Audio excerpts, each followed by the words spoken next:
ចាសូមគោរពជម្រាបសួរពុកម៉ែបងប្អូនចាថ្ងៃនេះគឺជាវ៉ាន់ចេញពេលល្ងាចទីរៃចាគឺជាវ៉ាន់មេផ្សិតចម្បាំងនិងដុំផ្សិតអំបោះចា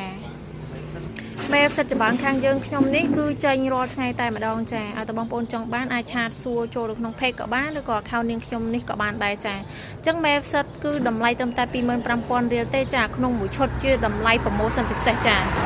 ថ្ងៃនេះថ្ងៃពុធចាទី3 ខែធ្នូចាចឹងវ៉ាន់មានមួយឈុតនោះគឺជាឈុតដែលបងប្អូនគាត់ដៃថ្មីគាត់សាក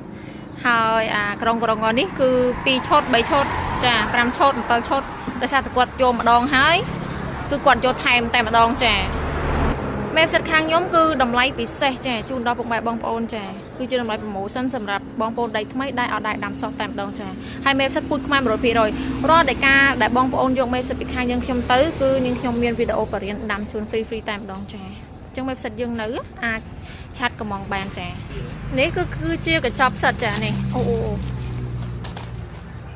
តសៃវាដើរបានប៉ុណ្ណេះចាមេនេះគឺដាំបានចាប់ពីថ្ងៃសុក្រទៅវិញចាសុពលភាពរបស់មេផ្សិតគឺ14ថ្ងៃទេចាចឹងបងដែលចង់សាដាំផ្សិតចម្បាំងចាអាចឆាតបានចាដុំកញ្ចប់ផ្សិតរបស់ក៏មានដែរចាអរគុណ